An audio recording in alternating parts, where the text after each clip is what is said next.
پر بھی، بلکہ ایک آیت میں تو بڑی اچھی آیت یاد آ گئی، درود شریف پڑھی، اللہم صلی علی محمد وعلی آل محمد وبارک وسلم، سورہ احزاب پارہ نمبر 22 آیت نمبر 40، اللہ سبحانہ فرماتا ہے ما کان محمد ابا احد من رجالکم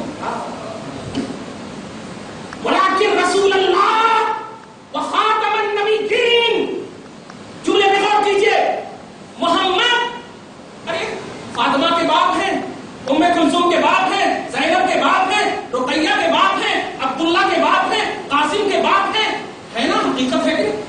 خدیجہ کے شوہر ہیں، تو ان سے جو بیٹیاں، ان سے جو بیٹے، ان سے جو اولاد ہوئی تو باپ تو ہیں، بلکہ نبی تو خود فرماتے ہیں ایک موقع پر انا بمنزلت والدکم، اے میری امتی ہو، قرآن میں تم نے ایک فارمولا سنا، ماں باپ کو اف تک نہ کہنا تو سنو، اگر تمہیں اتنی لمبی سوچ نہ دی ہو اللہ نے تو کم سے کم باپ کے ادب کی سوچ تو دی ہے، میں تمہارے باپ کی منزل میں ہوں، ادب و احترام کا تقاضا دیکھیں، باپ کی منزل میں ہوں، سرکار توجہ دیجیے گا، باپ کی منزل میں ہو،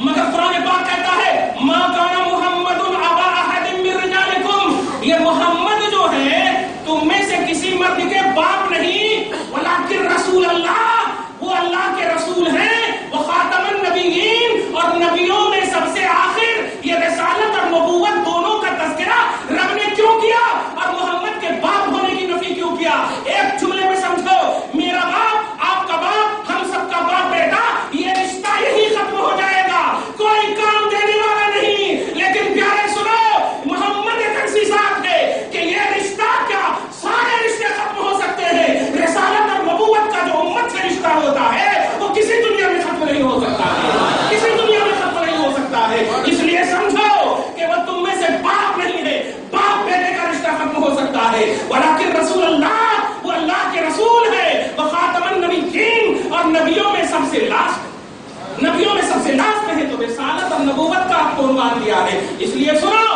اگر کوئی محفل سجے، اگر بشریت کے پہلو پر عنوان عظمت ہو تب تو ہم ایکسپٹ قبول کریں گے، لیکن اگر بشریت کے پہلو پر ان کے پاس بھی 2 پاؤں ہیں، ان کے پاس بھی 2 ہاتھ ہیں، ان کے پاس بھی یہ ہے، یہ پہلو رب نے آپ کو کہا ہی نہیں ہے۔ آئندہ جمعہ کو میں بتاؤں گا کہ رب انٹروڈکشن کیسے کرواتا ہے امت سے۔ بہرحال اتنی آیت سے اتنا تو آپ کو معلوم ہو گیا کہ آپ جتنے بھی جشن کریں وہ جشن کو اللہ پسند نہیں کرتا،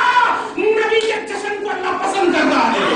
نبی کے عید کو اللہ پسند کرتا ہے، یہ تمام عیدوں سے سب سے بڑی عید ہے، یہ میری عقیدت رہی، قرآن کا حکم ہے، قل بفضل اللہ وبرحمتہ،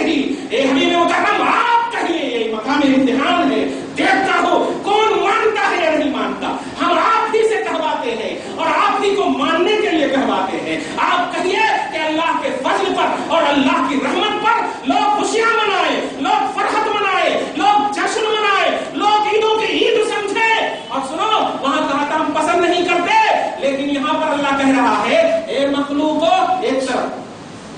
طرف ہو جاؤ، ہاں جتنی بھی دولت ہے وہ سارے فائز میرے پاس لاؤ، جتنے بھی تمہارے جائیداد ہیں،